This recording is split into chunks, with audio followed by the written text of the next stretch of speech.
Vamos falar hoje sobre a prática do amor, servindo uns aos outros, tá? Vamos praticar, vamos aprender a praticar, levar a este amor, um amor prático, tá? Nós vimos aqui que para chegar a este ponto, é necessário, para fazer parte da família, é um novo nascimento, ganhamos uma nova natureza, e assim a comunidade, a família de Deus, a igreja, é uma somatória de vidas que entregaram sua vida ao Senhor, tá bom? Então nós também citamos sempre aqui que a igreja é o lugar de se pertencer, porque Cristo habita em nós. A verdadeira igreja não é o prédio, são as pessoas onde o Espírito Santo habita. Aqui apenas é o lugar onde nós nos reunimos, onde a igreja se reúne, né? Interessante que nesses momentos de falecimento, de adversidade que nós enfrentamos, a gente chega à conclusão que alguns valores da vida a gente só vai ter e vai perceber quando estamos perto do final da vida ou de alguém como Salomão, um dos homens mais sábios que esteve na face da terra depois de Jesus. Ele diz, né, que é melhor estar numa casa onde há luto, né, do que numa festa, porque numa casa onde há luto, a gente para fazer reflexão do final de todas as coisas. Então é sempre importante fazermos essa reflexão. E diante disso, desses últimos dias de cada um, há uma pesquisadora, uma escritora australiana, chamada Bronnie Ware, que ela trabalhou durante 8 anos com pacientes em estado terminal. As pessoas no final da vida iam para uma ala hospitalar, e ela era a cuidadora desta ala, responsável por esta ala. E ela acompanhava os pacientes durante seus 3 últimos meses de vida. Ela acompanhava a cada detalhe desses 3 últimos meses de vida. E ela escreveu um artigo que depois se transformou em um livro, com os principais arrependimentos das pessoas na hora que estão para perder as suas vidas. Olha que interessante, né? No leito da morte, ela pegou, pela experiência de vida, isso não é assim, né, aleatório, ela pegou pela vivência, e aqui eu trouxe para nós uma olhadinha, né, as 5 primeiras aqui. Eu queria ter tido a coragem de ter vivido minha própria vida, e não a vida que os outros esperavam de mim. Essa aqui era a mais comum, de todas ela selecionou, essa aqui era a que mais presente, que muitas vezes nós ficamos escravos do que os outros esperam de nós, não é verdade? Como pai, como esposo, como profissional, as pessoas esperam e cobram de nós um posicionamento, não é verdade, Nino? Nós temos responsabilidades, né, Arnaldo? As pessoas nos cobram um papel. Então, a primeira. E a segunda, eu queria não ter trabalhado tanto. Essa aqui é muito famosa. Muitas pessoas perderam o tempo dos seus filhos, perderam aquele ambiente familiar, aquela amizade conjugal, mas só foram perceber no final da vida. A próxima, eu gostaria de ter tido a coragem de expressar meus sentimentos. Marquei uma frase aqui, de expressar meus sentimentos. Ela diz assim: para ter paz, a chamada paz com os outros, a gente deixa de falar o que pensa e do que sente. Por ficar preocupado, o que os outros vão pensar de mim, se eu agir assim ou pensar assim. E nós muitas vezes ficamos escravos disso. A próxima, eu gostaria de ter mantido contato com os meus amigos. A importância dos amigos, os amigos de infância, os amigos que você jogava bola, os amigos da escola, os amigos da igreja, os amigos que se tornaram seus vizinhos. Hoje está muito, a minha esposa me ajuda nessa parte de acompanhar as redes sociais, e a gente vê grupos de pessoas, olha, que estudavam lá no ginásio em 1900 e bolinha, e conseguiram se achar e formar um grupo. Pessoas que trabalharam então em empresa, eu percebi isso, que eu trabalhei numa grande empresa, quando comecei, e hoje eu vejo lá pelas redes sociais as pessoas se agrupando, porque sentem saudades, marcaram, principalmente no ambiente profissional, a gente muitas vezes fica mais tempo com as pessoas do ambiente profissional do que com as próprias pessoas da família, que são as pessoas que mais nós amamos. Então nós precisamos sempre pensar quais os valores das amizades, não esperar tanto tempo para valorizar isto. E a última, eu queria ter me permitido ser mais feliz, ser mais feliz. Ela diz assim: isto era bem comum em todos os pacientes. Muitos ficaram presos a velhos padrões e hábitos. Eles perceberam que somente no leito da morte que a felicidade é uma escolha. Ficaram com medo de mudanças e preso a julgamento dos outros. Isso é muito triste. Ficar preso o que as pessoas estão me julgando. Porque às vezes a gente vê algum detalhe nas vidas das pessoas e atachamos um carimbo. E nós não somos aquilo que nós fazemos. Podemos ter os erros. Então muitas vezes as pessoas nos rotulam, as pessoas carimbam as nossas vidas. E a gente acaba ficando escravo e não permite experimentar as principais coisas da vida. Agora, interessante que ela mesma estava citando, que nós não temos como precisar se essas pessoas eram cristãs ou não. Mas isso analisando, ela mesma comentando, que isso é comum a todos nós. Não é verdade? Essa situação e essa conclusão, ela é proposta para qualquer um de nós. E, em resumo, no final, tudo se resume a amor e relacionamento. Vamos repetir, o que se resume na vida? Amor e relacionamentos. Amor e relacionamento, isso é muito importante, que é o que nós temos falado essas últimas semanas. Isso é algo tremendo, ainda mais numa sociedade onde cada vez mais ela é individualista. Vivemos numa sociedade onde está mais ou menos assim, cada um para si, e entre aspas, Deus para todos. Temos que se virar. O tempo, a correria nos faz, e esse mundo moderno, ainda mais nesse momento de isolamento, mais do que nunca, confinados, presos, por conta do isolamento social. Mas o plano de Deus para nós é que nós cresçamos por meio dos relacionamentos. O propósito de Deus é que nós cresçamos dependendo uns dos outros. Esse é o projeto de Deus, a que nós dependamos uns dos outros. Dá uma olhadinha aí, aproveita a oportunidade, dá uma olhadinha para o seu irmão, dá uma piscadinha para ele, com todo respeito. Eu preciso de você. Arnaldo, preciso de você, carinha. Pastor Mário, Priscila, preciso de vocês.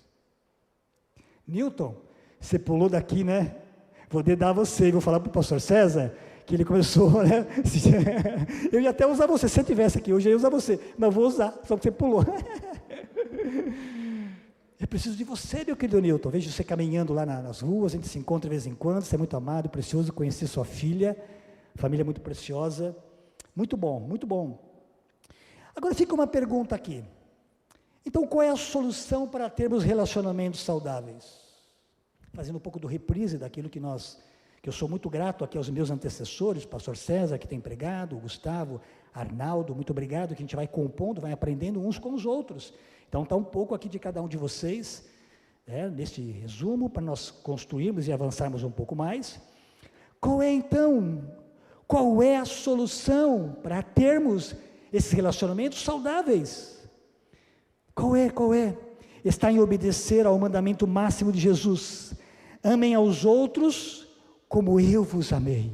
Amem aos outros como Jesus nos amou. Está aqui comigo, né? Obrigado, eu te esqueci, está vendo? Você pode te comandar, está excelente. Volta aí, exatamente, tá? Aqui, ó. Lembra que nós, pastor César, professor de matemática, pegou uma equação, né? E fez a simplificação da equação, lembra? Das semanas passadas. Mas se você não teve a semana passada, nem outra, fica tranquilo. No Velho Testamento, tinham 613 mandamentos, leis, tá? Para que deveriam ser cumpridas. No Novo Testamento e na Nova Aliança, foi resumido para 2. Amar a Deus sobre todas as coisas e ao seu próximo como a si mesmo. Mas resumindo e simplificando mais ainda, na realidade, você lendo o Novo Testamento, ele se resume apenas em um mandamento. Próximo, dá uma olhadinha lá. João 13:34. Por isso, agora eu lhes dou um novo mandamento. Amem uns aos outros, assim como eu vos amei, vocês devem amar uns aos outros. Aqui está o resumo da simplificação daquela equação. Tantas leis, tantas coisas, se resumiu em 2, mas na realidade em uma só. 1 João 4, se alguém afirma, amo a Deus, mas odeia seu irmão, é mentiroso, pois se não amamos o nosso irmão a quem vemos, como amaremos a Deus a quem não vemos? Ele nos deu este mandamento: quem ama a Deus, ama também os seus irmãos. Quem ama a Deus, ama também os seus irmãos. Agora, interessante, o que nós estamos aqui, representando a igreja, mas esta igreja, ela começou lá atrás. Tudo que nós fazemos hoje deve ser em resposta, ou pelo menos como parâmetro, ao projeto original. Em Atos 2, do versículo 42 ao 47, lá dá os detalhes de como a igreja primitiva vivia. Quando tudo começou, depois que Jesus foi para o Pai, aí veio o Espírito Santo, aí começou os relacionamentos, a chamada igreja, como instituição, como coletividade, que primeiro começou nas casas. A igreja começou a se reunir nas casas. Vamos olhar calmamente este versículo, que aqui está a base. Preste atenção que depois eu vou fazer lá na frente referência a esse Atos 2. Atos 2, 42 ao 47 diz o seguinte: igreja primitiva, preste atenção lá. Eles se dedicavam ao ensino dos apóstolos e à comunhão, ao partir do pão e às orações. Todos estavam cheios de temor, e muitas maravilhas e sinais eram feitos pelos apóstolos.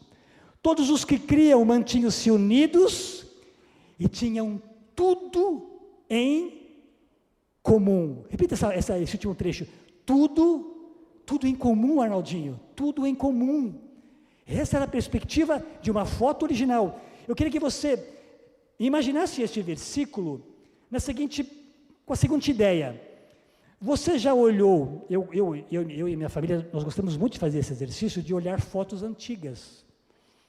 Então, a gente pega a foto dos meus filhos quando eu era bebê, a gente pega a nossa foto quando nós começamos a namorar, e aí a gente vai dando uma olhadinha, como é que nós éramos, como começamos. Eu sei que se fosse hoje o pastor César, não está aqui, posso falar, depois a gente se acerta depois. Eu queria que você olhasse as fotos antigas dele e falasse assim, nossa, eu tinha cabelo. Você viu ele falar isso? Então, eu queria que você imaginasse aqui como uma fotografia de como era que começou o que hoje estamos aqui fazendo. Teve um começo. Os seus filhos hoje estão aqui, ou você está aqui, mas você foi bebê um dia. Você foi uma criança um dia. Você teve uma história, você tem uma história. Então, aqui está uma história, parte da história do que hoje nós estamos fazendo como igreja. Isso é muito importante. Isso começou em algum dado momento da vida. É importante nós sabermos e nos contextualizarmos o que é que estamos fazendo isso e como começou. Qual era o projeto original de quando começou. Vendendo suas propriedades e seus bens, distribuíam a cada um conforme a sua necessidade. Todos os dias continuavam a se reunir no pátio do templo, partiam pão de casa em casa, e juntos participavam das refeições com alegria e singeleza de coração, louvando a Deus e tendo a simpatia de todo o povo, e o Senhor lhes acrescentava todos os dias os que iam sendo salvos. Todo dia o Senhor vai acrescentando os que vão ser salvos. Fechamos aqui, vamos voltar daqui a pouco a esse texto. Então nós chegamos à conclusão e aprendemos aqui que o amor é o que o amor faz. O amor não é um sentimento, estou amando, amo minha esposa, meus filhos, amo meus irmãos, mas o amor é o que o amor faz. Repita, o amor é o que o amor faz, é uma atitude, amor é uma atitude. Jesus ensinou pelo exemplo de que uma forma de demonstrar e viver o amor é servindo ao próximo. Então, como é que se pratica isto? Uma das formas, Jesus ensinou que é servindo ao próximo. Em Marcos 10, não está aqui, mas só referenciando, você que está anotando, Marcos 10, 42, 45, diz o seguinte: pois nem mesmo o Filho do Homem veio para ser servido, mas para servir e dar a sua vida em resgate de muitos. O exemplo de Jesus, dar a vida em resgate meu e seu. Nós estamos aqui, vamos se situar aqui. Eu estou aqui, nós estamos aqui porque Jesus nos resgatou. Viu, Nino? Nós estamos aqui porque Jesus nos resgatou.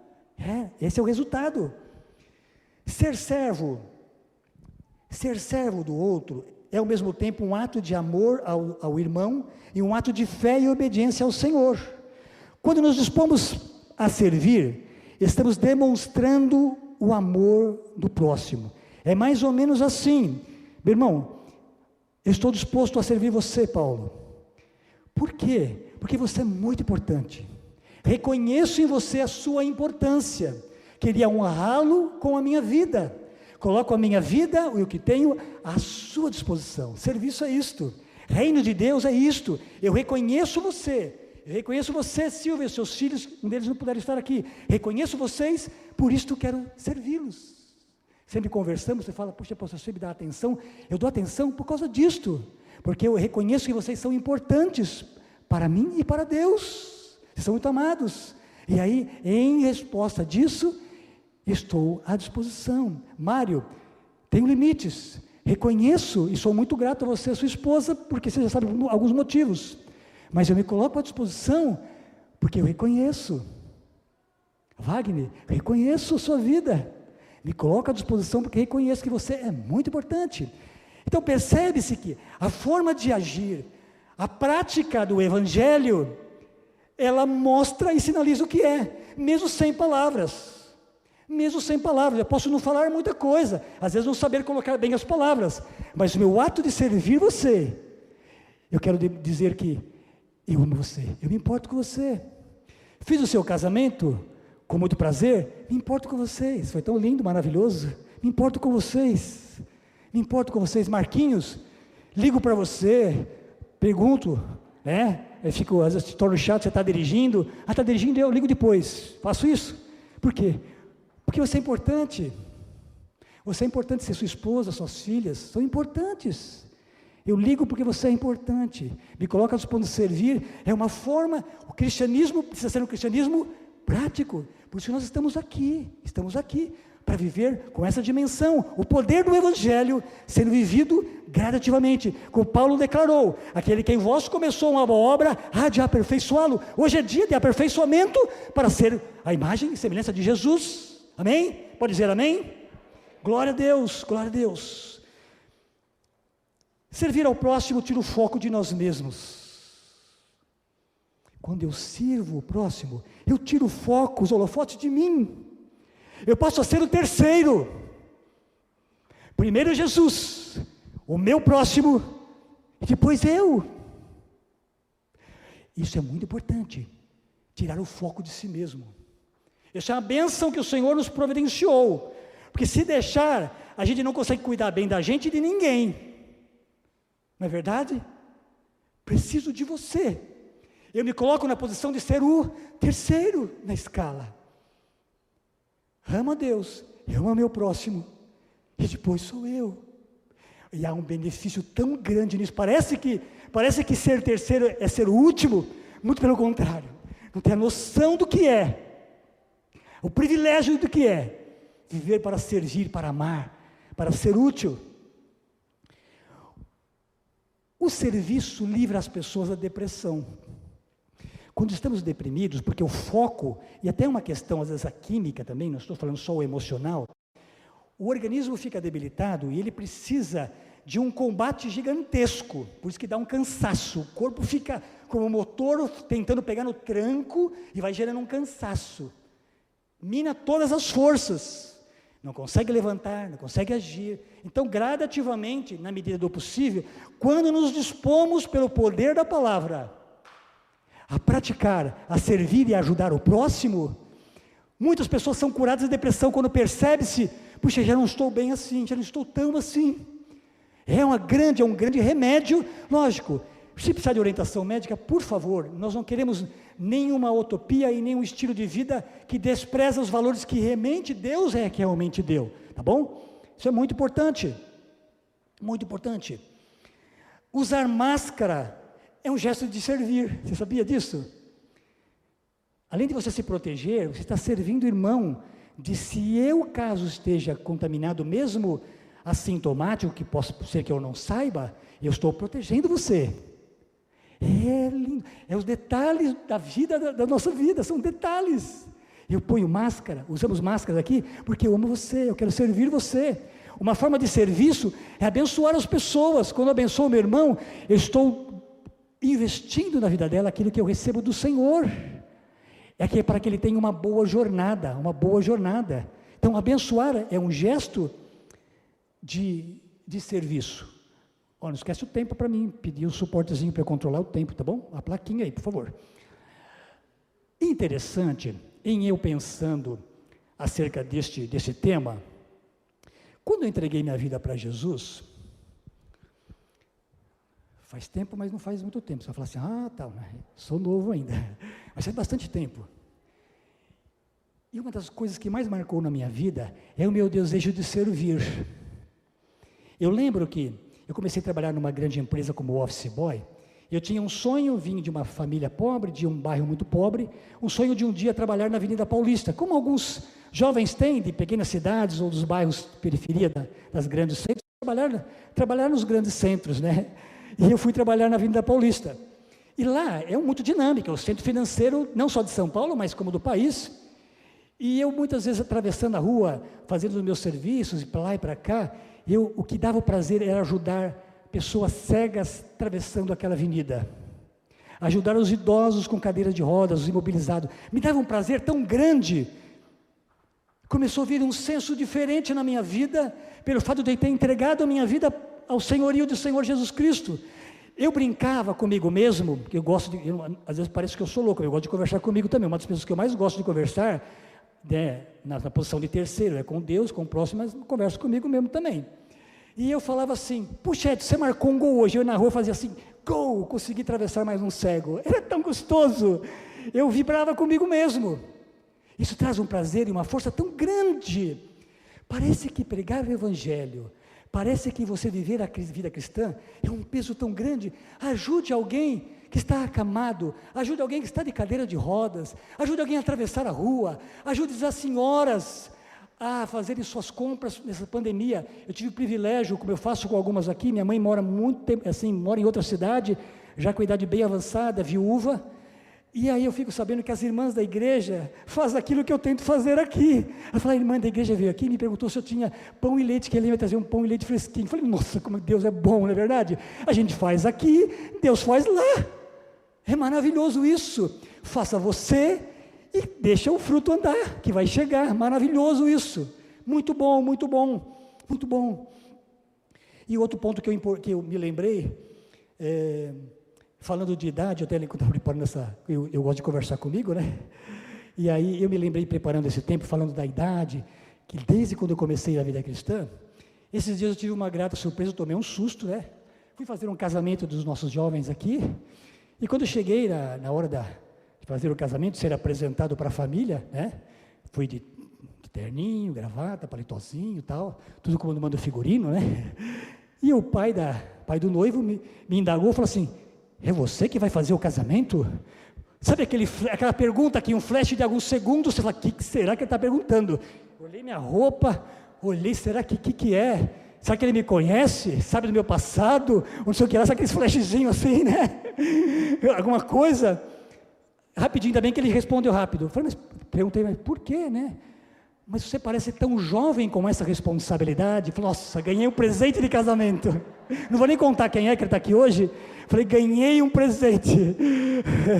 Eu escondo, quando o cabelo está curtinho, tem os cabelinhos brancos, já estou indo na faixa entre os 50 para 60, né? Sei, não parece? Vocês nem falaram, né? Fala aí, Newton, seu meu amigo, não parece? Mas não, reforça, não parece mesmo, fala aí. Então isso, vai se renovando, vai cuidando uns dos outros. Interessante ver que até nisso a gente se propõe a abençoar, e de repente você recebe uma notícia dela, um elogio desse, porque Deus é muito bom. E esse termo de serviço para mim marca muito. Eu lembro quando vim para cá como missionário, morava numa outra cidade, morava num condomínio com, acho que mais, entre 100 e 200 famílias, que são várias torres de prédios, e eu sempre ajudava as pessoas, já contei isso aqui recentemente, e quando teve um acidente, eu ajudei a recolher as vítimas, ajudar, socorrer, e etc. E o administrador ficou sabendo no dia seguinte que teve um acidente ali na nossa região ali, e que era o morador tal que estava cuidando. Quando eu fui me despedir dele, né, que eu ia embora, vir para outra cidade, vir para a querida Atibaia, o administrador falou assim: poxa, o senhor vai embora? O senhor não pode ir embora daqui, o senhor vai fazer falta. Eu lembro disto até hoje, que me enche de muito temor. O senhor vai fazer falta aqui. Eu era um jovem, né? Mais jovem, quer dizer. Olha, o temor e a responsabilidade, sempre me lembro dessas colocações das pessoas. Eu sou construído pelas pessoas, lógico que às vezes tomo os meus golpes também, procuro filtrá-los, mas Deus usa muitas pessoas. O Senhor vai fazer falta aqui pelo seu serviço. Glória a Deus. Não é eu, Edson. Aquele que em mim começou uma boa obra, Ele mesmo é responsável, quando eu permito, de eu ser aperfeiçoado. Gálatas, olha que interessante aqui, essa questão de serviço e de amor. O Senhor tinha em mente ter uma comunidade de amor, na qual ninguém se achava superior ao outro, mas se considerava o outro superior a si mesmo. Essa é a cultura do reino, essa é uma cultura do reino de Deus, é se considerar o outro superior a si mesmo. Você é superior a mim. Eu vim de uma escola cristã, sim, apesar da timidez, às vezes dos receios, mas as pessoas falam: mas você é tão quieto, tal. Mas por quê? Porque eu sei que você é superior. Às vezes eu extravasava um pouco, até ficava mais tímido do que deveria, mais fechado do que deveria, mas que eu reconheço que você é superior a mim. Eu posso te ajudar? Talvez não seja capaz, mas posso. Então isso é importante. Nós devemos considerar, como a Bíblia diz, as pessoas superiores a nós mesmos. Agora imagine o ciclo que dá isso. Eu considero o Mário superior a mim, e ele considera eu superior a ele. Não fica tudo certinho? Não é verdade, Arnaldo? Eu te considero, não é fazendo uma ilustração só, o seu conhecimento, sua habilidade, sua capacidade, ele é superior a mim. E tem outras coisas que eu posso ajudar a completar você. Nós nos completamos. Esse é o desejo de Deus, nós nos completarmos uns aos outros. Nós completarmos uns aos outros. Nós completarmos uns aos outros. Pode fechar esse versículo, daqui a pouco a gente vai usar ele. Interessante, Gálatas 5,13 diz o seguinte: irmãos, vocês foram chamados para a liberdade. Gálatas 5,13, quem está marcando. Mas não usem a liberdade para dar a ocasião e a vontade à carne. Ao contrário, sirvam uns aos outros mediante o amor. Mediante o amor. Que tipo de forma de serviço? Em amor. Essa palavra servo, nos textos originais, algumas traduções usam a palavra escravo. Escravo o que é? É você ter a posse, você ter possuído por alguém, né, que ele paga, né, na época da escravatura, isso é pensando naquela época, alguém que ele pagasse para ter o domínio sobre você. Representava o quê? Um domínio. Alguém domina a minha vida, presta serviços, né, e é o que nós temos hoje, os políticos com relação ao trabalho escravo. Então, ou seja, as palavras de escravo que vem na mente dele, alguém me possui. Eu tenho que fazer um trabalho forçado. Não estava com vontade de trabalhar hoje, mas por fato de ser um escravo, eu tenho que trabalhar, porque ele está forçando, o meu chefe está com chicote na mão, e eu tenho que carregar essas pedras, essas coisas assim. Esse era o senso daquela época. A palavra escravo naquela época tinha esse senso, naquela cultura. Esse senso de escravidão, a palavra serviço. Agora, interessante que Jesus, com o seu sangue, também nos comprou. Temos falado ao longo dessas semanas, dos últimos cultos. Em resumo, Jesus nos comprou. Jesus tem a nossa posse. Jesus comprou a nossa vida com o sangue dele. Ai, que maravilhoso isso. Mas para quê? Para que nós nos tornássemos livres. É diferente. Um trabalho com liberdade. Ele nos comprou para a liberdade. Agora, em 2 Coríntios 14, 15, 2 Coríntios 5,14 não está aqui, só para você referenciar. 2 Coríntios 5,14 diz o seguinte: o amor de Cristo nos constrange. É por isso que eu o sirvo. Eu sou constrangido com tanto amor. Deus me ama tanto, que em resposta, eu fico tão constrangido, isso que o texto está dizendo, eu fico tão constrangido, em minha retribuição, a minha vida está à sua disposição. É um amor que leva a constrangimento, é um amor, a palavra constrangimento quer dizer o quê? Está totalmente ligado. Eu estou constrangido, meu Pai, por tanto amor, por estar aqui hoje. Estou tão constrangido, por causa da tua bondade, da tua fidelidade e do teu amor,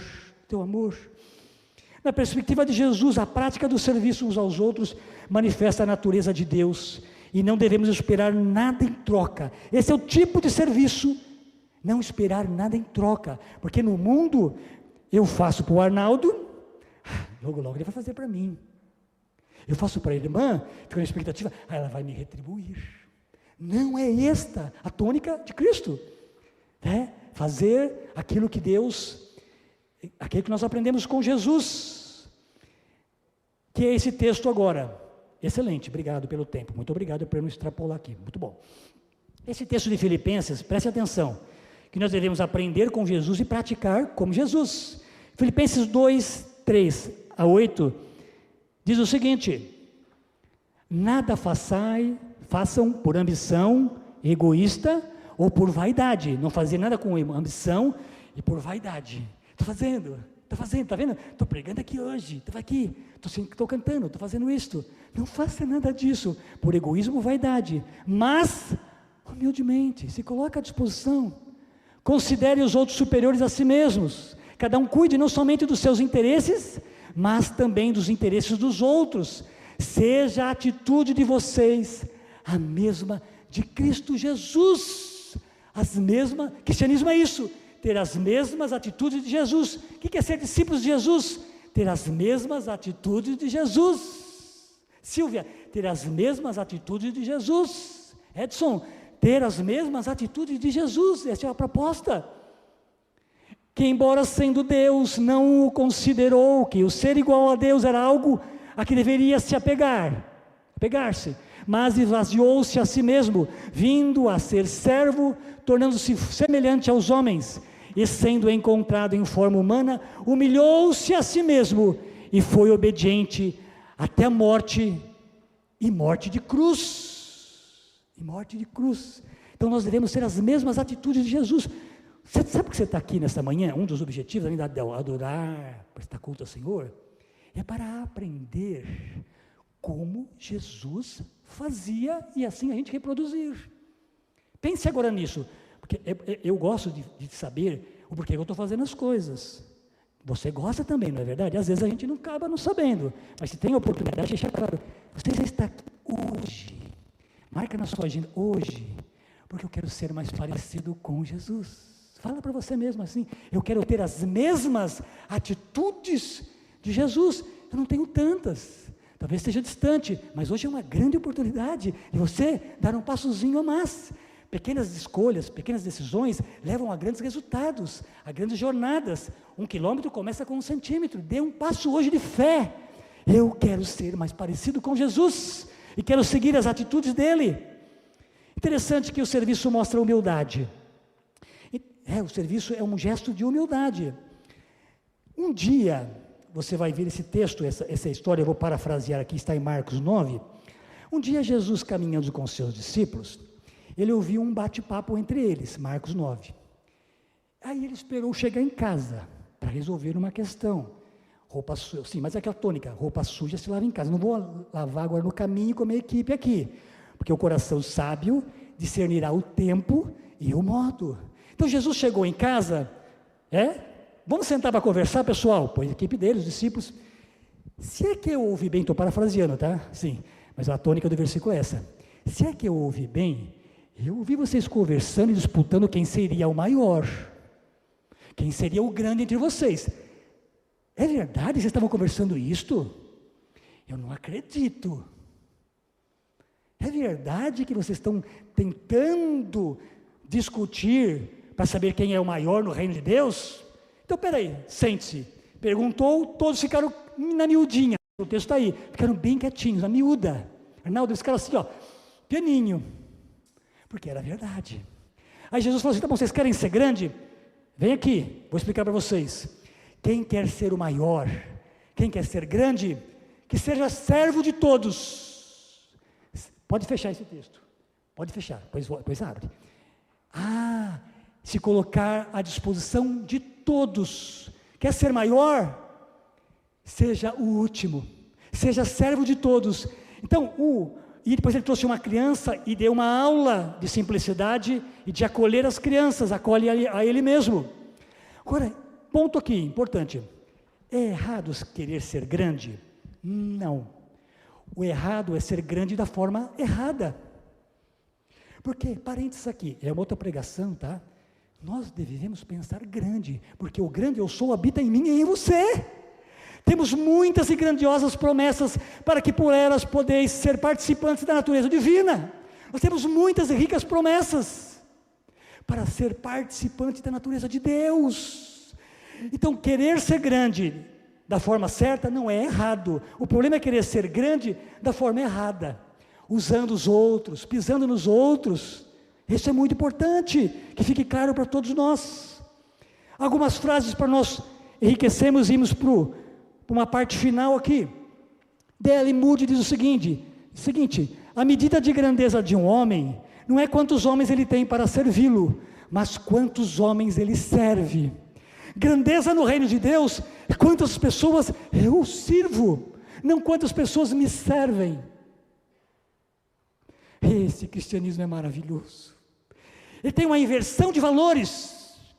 Cristianismo é uma inversão de valores em relação à cultura do ser humano, da nossa cultura. Outra frase importante, do livro maravilhoso, você senta aqui, Amigo de Pecadores, Rick Warren, a verdadeira grandeza é medida pelo impacto que causamos na vida das pessoas. Gosto demais dessa frase. Que impacto eu estou causando na vida das pessoas?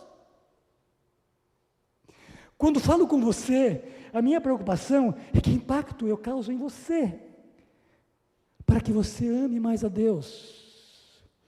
Mesmo você com a camisa do Corinthians, quando eu me dirijo a você aqui agora, é para servi-la, para abençoar você, para que você se torne grande e tenha um impacto na sua vida, que você ame a Jesus. Impacte a vida das pessoas, Rodrigo, servindo Jesus, amando as pessoas, certo, Renan? Lá na loja, vendendo seus móveis, você servindo a Deus, servindo as pessoas. Outra frase, Martin Luther King diz o seguinte: todo mundo pode ser grande, porque todos podem servir. Todo mundo pode servir. Quantos podem servir? Quantos têm mãos aqui? Quantos têm pés, cabeça, boca? Você pode servir, então você pode ser grande. Fala para você, conversa com você agora, né? Sabe aquele pastor lá que pregou, falou que acho que é meio doido, ele conversa com ele mesmo. Então, dá uma conversadinha com você, eu dou a chance, tá bom? Ninguém vai ver. Conversa assim, fala assim: eu posso ser grande. Fala com você. Você tem espelhinho na bolsa? Quem tem dificuldade de fazer isso, de falar assim no ar, pega o espelhinho. Toda mulher tem às vezes um espelhinho de maquiagem. Pega o espelhinho e dá uma olhadinha, conversa com essa pessoa que está no espelhinho e fala assim: você pode ser grande, porque você pode servir. Não tenho faculdade, não fiz seminário, não sei. Você pode servir. Seja rude com você, não com as pessoas, nesse sentido, tá? Chame a atenção primeiro de você, no espelho, converse no espelho. Um bom exercício de manhã, o Arnaldo já falou que ele fez isso, ele faz, né? Acorde de manhã e dá bom dia, Espírito Santo, na vida de quem está no espelho. É para você mesmo, né, Arnaldinho? Nós fazemos assim, em prol de servirmos uns aos outros. Voltando agora ao exemplo da igreja primitiva, aqui indo para primeira parte finalizando e fazemos uma conclusão. Na igreja primitiva, quando servimos as pessoas, é Jesus quem salva. Nosso chamado é servir. Jesus é quem acrescenta as pessoas. Jesus é quem acrescenta as pessoas. O grande segredo para ganharmos as pessoas para Jesus é mostrarmos para elas que viemos para servi-las e cuidar delas, cuidar das suas necessidades e feridas, mostrar para elas que elas são importantes e mostrar o amor prático de Deus. Um estilo de vida de amor e serviço que se torna um grande evangelismo, e cria um impacto, abre as portas, as pessoas vão falar assim, vão ganhar a simpatia, né? E vão dizer assim, é isso que eu quero, e vendo você servindo e cuidando das minhas feridas, é isso que eu desejo, sem saber, é um presente que você ganha sem saber, sem saber, que lindo, e a Bíblia declara, nisto conhecerão que sois meus discípulos, se tiverdes amor uns aos outros. O melhor evangelismo é a nossa ação, é o nosso serviço. As pessoas vão entender o que é. O discurso tem sua proporção, mas contra a prática não há argumento. Se for possível, use palavras. As pessoas vão falar assim, esses amam a Deus, são cristãos, porque eles se amam. Quer ser conhecido como cristão? Não é como um palitozinho, como eu comecei, eu andava às vezes de palitozinho, aquele conservador, a Bíblia como desodorante, embaixo do braço, né? Ficava assim, andava nas ruas, esse aí é crente, Alguns que eu jogava bola para tirar sarro, diziam assim, o aleluia ali, tranquilo, sou aleluia mesmo, mas não é mais somente isto, pela aparência, mas pelo gesto, pelo tipo de vida que nós temos. Isso é maravilhoso. Agora, encerrando aqui, o que tem impedido a nossa vida de servir uns aos outros? O que impede da gente servir uns aos outros? Para pensar, faz uma reflexão aqui. O que tem impedido você e eu de servir um ao outro? Qual hora? Tiver hora. Posso só orar em mim?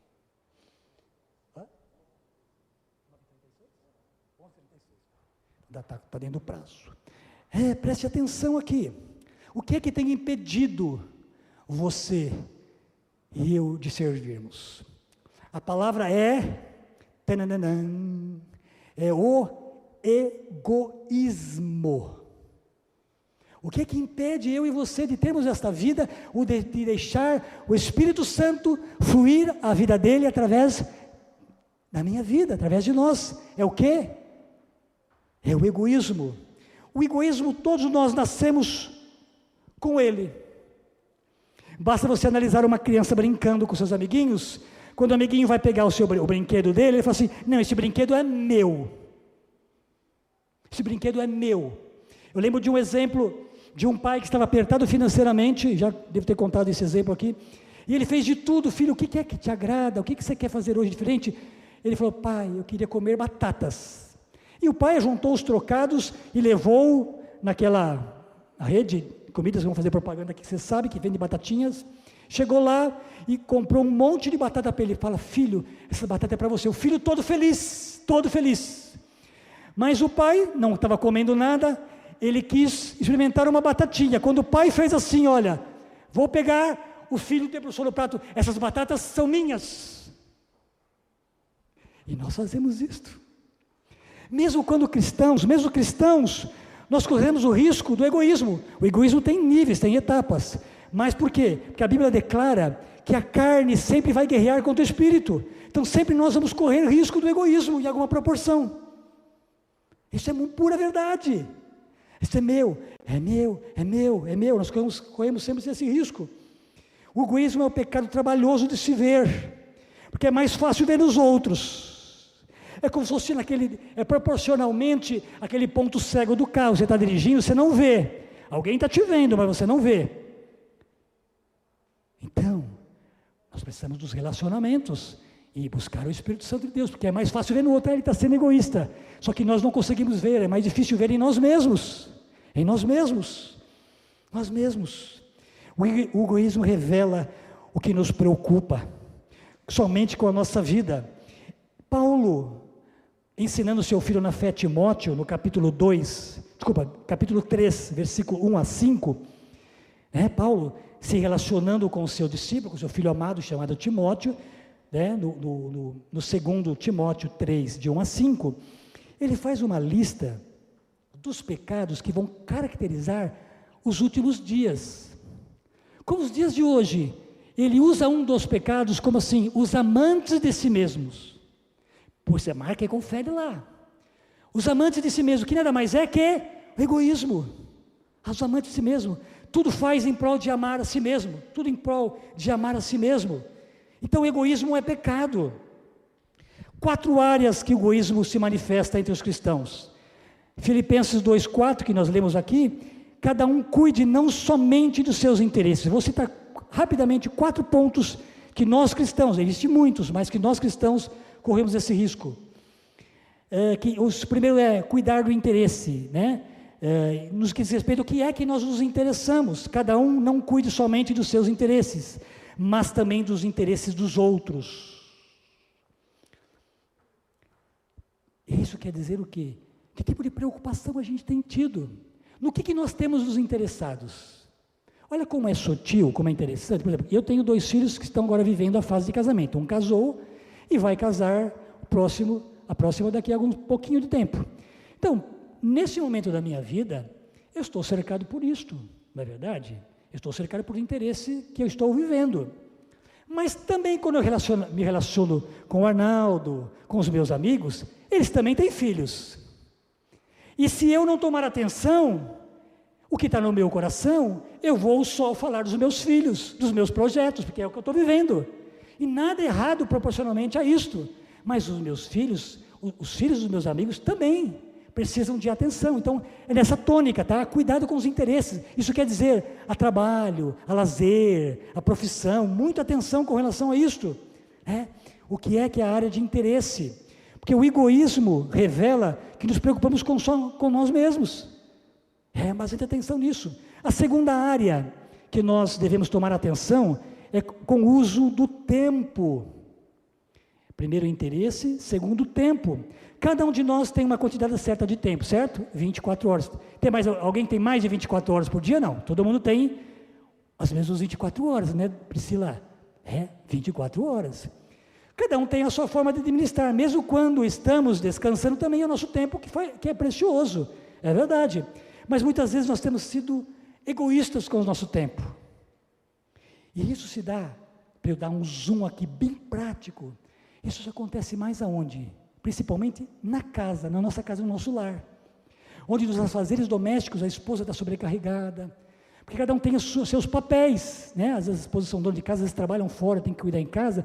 Isso se dá puramente, nessa questão de serviço mútuo. E às vezes os maridos, que também têm suas esposas em casa, ou trabalhando ou não, fazem exigências, com pontualidade, com qualidade, tudo isso é muito bom, mas exige algo a mais. Esta questão do uso do tempo, muitas vezes se dá dentro de casa, cuidar uns dos outros, ter tempo com a esposa, ter tempo com os filhos. Há uma linguagem de amor, nós estudamos isso, você talvez conheça, as 5 linguagens do amor. Uma delas é tempo de qualidade. Tem alguém na sua casa que tem como entender o que é amor, recebendo tempo de qualidade. Você precisa, nós precisamos estar atentos a isto. Se não é na sua casa, é no hall de relacionamento, alguém tem essa necessidade. E nós, com o poder do Espírito Santo, com a palavra de Deus, nos relacionamentos, podemos suprir e atender a isto. Isso é fundamental, é fundamental.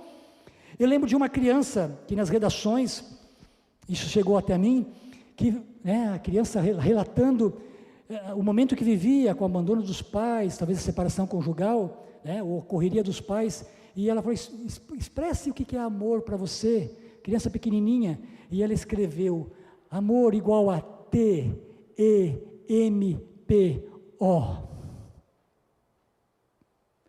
Quantas horas você tem por dia? 24 horas. Cadê o tempo? Alguns minutinhos. Para esta criança, o amor era o quê? Era tempo. Alguém está se importando comigo, parando o seu tempo para cuidar de mim. Olha que coisa simples e poderosa. A terceira área de atuação, que é o perigo do egoísmo se manifesta no dinheiro.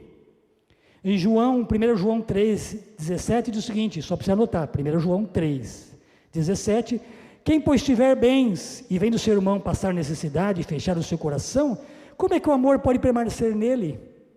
Como é que o amor pode permanecer nele? Você tendo recursos, e você não cuida disto?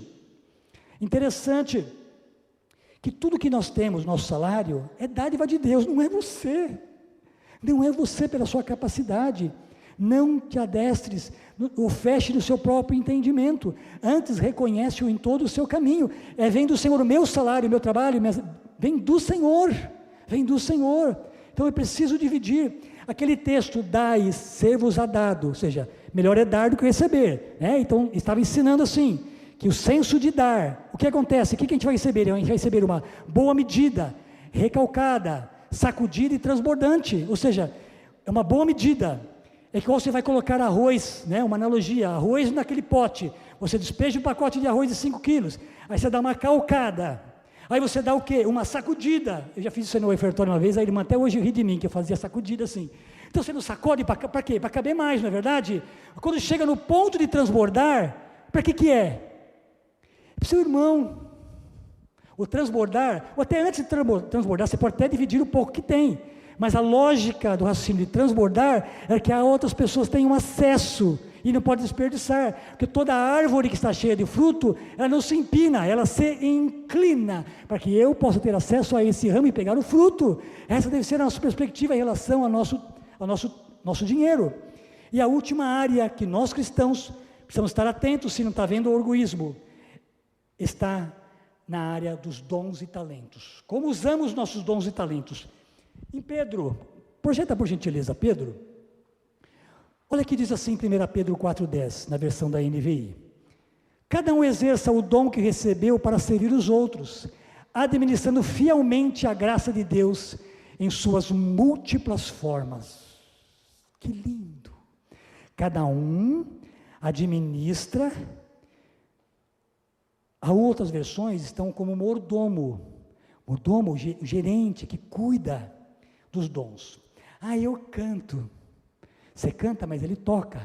O doutor toca para você cantar. Você é uma mão, é outra. E quando eu estava, esse aqui é o texto que bombou no meu coração quando eu estava orando sobre o que eu vou falar. Esse texto me saltou aos olhos e o coração, e automaticamente me veio a imagem do corpo, de um corpo.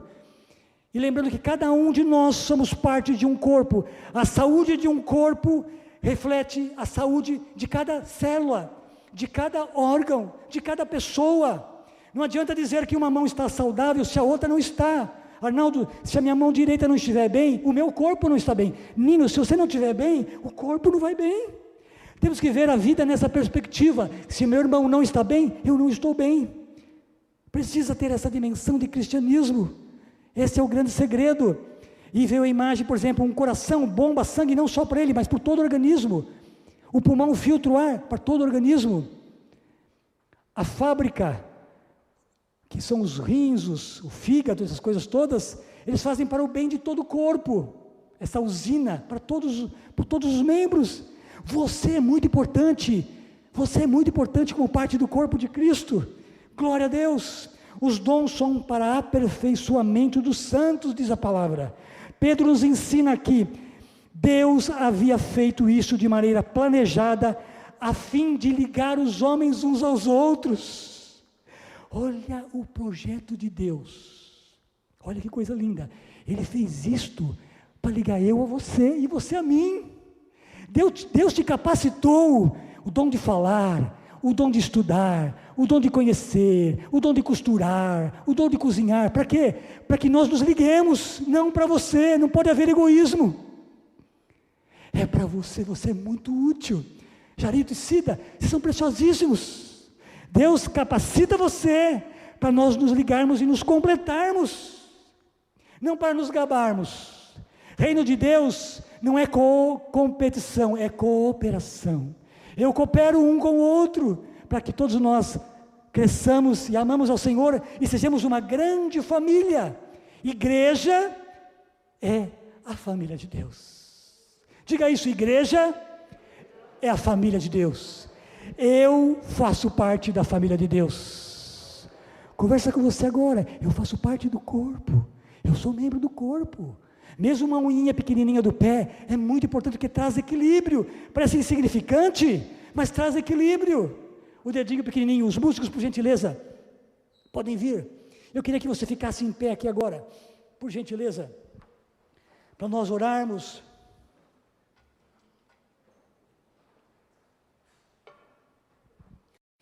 Eu queria que você visualizasse essas três figuras. O nosso exemplo máximo de serviço.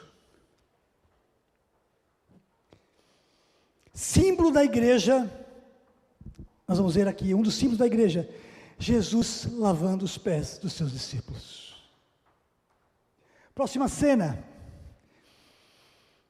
Às vezes os pés estão com feridas, às vezes o cheiro não está agradável, às vezes aquelas asperezas, mas Jesus deu exemplo. Jesus deu exemplo. O símbolo da igreja, o próximo. Símbolo da igreja. Enquanto vai tendo um dedilhado aqui, reflita. O meu símbolo, além da cruz, um dos símbolos do cristianismo, é bandeja e toalha. Pastor Carlos Alberto, a qual nós aprendemos muito com ele sobre isto. Ele sempre frisava, tive um dos encontros antes da pandemia, fizemos uma reunião de supervisão com vários membros de diversas igrejas, e eu ia falar sobre isso também, e eu tive para ele perguntar, pastor, se fosse o senhor que estivesse ali, que frase o senhor quer falar? Né? Ele falou, Palumbo, fale que igreja é bandeja e toalha. Falei para você, conversa com você, olha, cristianismo, além da cruz, o símbolo da cruz, que é ali que começou tudo, a nova vida, é bandeja e toalha. Bandeja e toalha. Bandeja e toalha. Jesus, um pouco antes de morrer na cruz, ilustra seu ensino e deu uma aula sobre amor e serviço. Encerrando com esse texto, preste atenção. Encerrando aqui esse texto. O próximo texto, você conseguiu separar aquele texto de... Exatamente, quando terminou de lavar-lhes os pés, Jesus tornou a vestir sua capa e voltou ao seu lugar. Então lhes perguntou, vocês entendem o que fiz a vocês? Vocês me chamam mestre e senhor, e é com razão, pois eu sou.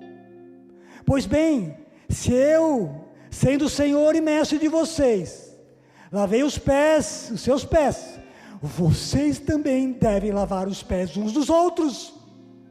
E eu dei o exemplo para que vocês façam como lhes fiz. Digo verdadeiramente que nenhum escravo é maior do que o seu senhor, como também nenhum mensageiro é maior que aquele que o enviou. Agora que vocês sabem estas coisas, feliz serão se as praticarem. Deixa esse versículo. Feliz serão se as praticarem. Você quer ser feliz? Levanta a mão se você quer ser feliz nessa perspectiva. É praticar isto. Jesus estava dizendo, feliz, bem-aventurado, você vai ser se as praticar. Lavar os pés. Coloque as mãos no seu coração. E a segunda parte da mensagem é a ceia, que vamos participar. Enquanto eu estava preparando essa mensagem, Deus colocou no meu coração, de pessoas que foram frustradas, decepcionadas, até traídas, dentro deste assunto de serviço. Nas igrejas, muitas vezes, muitas pessoas estão feridas. O meu líder fez isso, eu servi assim, fica naquela expectativa, e é uma frustração tão grande. E Jesus colocou no meu coração aqui, que tem pessoas que estão vivendo isto, foram traídas nos relacionamentos, ao invés de serem servidas, foram abusadas, na sua inocência, na sua prestação de contas e serviços, foram frustradas, e hoje entrava um coração que fica preso. Falei, eu não quero saber mais de pessoas. Muitos anos atrás, viajando num ônibus, um homem entrou com um cachorro no ônibus e disse o seguinte: prefiro a amizade e a companheirismo dos cachorros, porque os homens são muito maus. O ser humano é muito mau. Será que tem pessoas assim aqui? E Deus está dizendo: filho amado, eu amo tanto você, eu amo tanto você, que eu queria tirar este peso de você hoje. Muitas pessoas pararam na jornada, porque estão tão sobrecarregadas, com peso, com as mãos ocupadas, e não tem tempo para serviço, porque estão ocupadas, entre aspas, estão sobrecarregadas. Vinde a mim, vós todos que estáis cansados e sobrecarregados, e eu vos aliviarei. Tomai sobre vós o meu jugo, e aprendei de mim, que sou manso e humilde de coração, e encontrarão descanso para a vossa alma. Receba agora em nome do Senhor Jesus. Quero orar por você, para receber descanso, para você continuar a jornada, para você continuar firme. Deus tem o dom e talento para você. O Espírito Santo de Deus habita em você. Do seu interior fluirão rios de água viva. Talvez esse cenário, essa cena, esse momento está entupindo o cano de você. Fluir o rio de Deus. E as pessoas ao seu lado estão precisando deste rio no seu trabalho, na sua vizinhança, na sua casa, para que você flua. Pai maravilhoso, o Senhor colocou no meu coração que há pessoas assim, Pai. E hoje chega um grande momento, Pai, em nome do Senhor Jesus, que seja livre, em nome do Senhor Jesus. Lance agora, você converse com você mesmo, e com Deus, e com o Espírito Santo de Deus. Fala: Senhor, eu dou este peso nas tuas mãos. Lance as tuas ansiedades, os teus pesos a mim, porque sou eu quem cuido de vós. O Senhor está dizendo: sou eu quem cuido de você, Benedito. Sou eu quem cuido de você, Solange. Sou eu, visitante, você que veio aqui. Essa mensagem é para você, senhora preciosa que é visitante. Deus está dizendo: você está amada, eu quero cuidar de você, diz o Senhor. Família que estava visitando aqui, que eu vi aqui, Deus ama muito você. Trouxe você para dizer aqui: filho, filha, família, não vive mais com esse peso. Eu sou o teu Deus, eu cuido de ti. Vá para frente, avance, em nome do Senhor Jesus. Obrigado, receba, levanta suas mãos, respira fundo. Obrigado, Senhor Jesus. Obrigado, Senhor Jesus. Vá e faça o mesmo. Se você praticar, você vai ser feliz. E a segunda oração aqui é uma lição de casa. Lição de casa. Quem você vai marcar a vida essa semana? De quem você vai marcar a vida dessa semana? Viva e deixa que Deus que vai acrescentar essa pessoa, não é para convertê-la. É o Espírito Santo que traz o convencimento do pecado, da justiça e do juízo. Você que está me acompanhando também na pregação agora da noite, que você vai rever este culto à noite, lembre-se, Deus te ama. Deus te ama. Você está envolvido neste culto também. Quem você vai marcar essa semana? Você também que está aí no digital, é o Senhor que vai colocar. E Ele, vendo as suas boas obras, vão glorificar o Pai e vão desejar isso. Coloca as mãos no seu coração, e Deus vai colocar, talvez agora, ou daqui a algumas horas, ou amanhã, ou depois de amanhã, alguém que Ele já te deu capacidade, é uma coisa que Ele já te deu, e você só vai se colocar à disposição: Senhor, quem é essa pessoa que eu vou marcar com amor, com graça e com serviço? O amor é aquilo que o amor faz. Talvez um bolinho, talvez um recadinho, talvez uma mensagem, talvez um telefonema, um bombonzinho de R$1 com versículo, vai valer 5.000. Um mimozinho de R$1,50 com versículo vai valer 10.000. Para quem está abatido, um telefonema, muitas vezes eu ligava para as pessoas, e as pessoas falavam assim: pastor, que bom que o senhor ligou nesta hora, eu estou no hospital, não tenho tempo de avisar ninguém, estou numa aflição, estou aqui. Faça isto, ore, pega o telefone e liga. Pergunte primeiro com educação, você pode falar? Quer dizer, a pessoa está dirigindo e tal, né? Tem toda uma postura. Te ligo daqui 5 minutos, te ligo ou manda uma mensagem. Vou orar por você e por mim mesmo, eu quero isto, eu quero mais de Deus. Também aprendo com vocês. Pai maravilhoso, que alegria o poder da Tua palavra, Pai. Essa comunidade é tão amada e tão preciosa, cada um, Pai, cada um. E aqueles que o Senhor ainda vai acrescentar, já usamos, nós os amamos, nós pastores. Aqueles que o Senhor vai acrescentar amanhã e depois da manhã. Mas nós queremos marcar a vida de mais pessoas, Pai. Um gesto simples, mas poderoso. Poderoso. Receba agora em nome do Senhor Jesus. Eu te capacitei para você ir e dar muitos frutos, e frutos que permanecerão. Receba em nome do Senhor Jesus. Recebi um novo. Vamos tomar ceia nessa perspectiva. Vamos lá.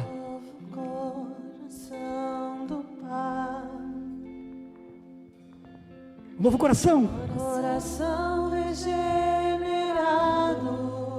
coração transformado. Esse cântico resume a pregação, Coração ilustra. Que é inspirado. Presta atenção na letra. Por Jesus. É por Jesus. Como fruto desse novo. Declare a paz, seu irmão, agora. Olhe para o lado assim, cuidado com o contato, mas estende as mãos assim, ó. Eu declaro a paz de Cristo. Eu te abençoo, meu irmão. Te abençoo, meu irmão. Preciosa é a nossa comunhão. Todos juntos. Somos corpos e assim bem ajustados, totalmente ligados, unidos, vivendo em amor, uma família, sem qualquer falsidade, vivendo a verdade, expressando a glória do Senhor, uma família, vivendo compromisso, O grande amor. grande amor de Cristo. Olhe nos olhos, irmão, e diga: Eu preciso de ti. Eu preciso de você. Irmão, precioso és para Você é precioso. mim. Eu vou te servir porque você é precioso. Vou dar a minha vida para você porque você é precioso. Vou investir tempo em você porque você é precioso.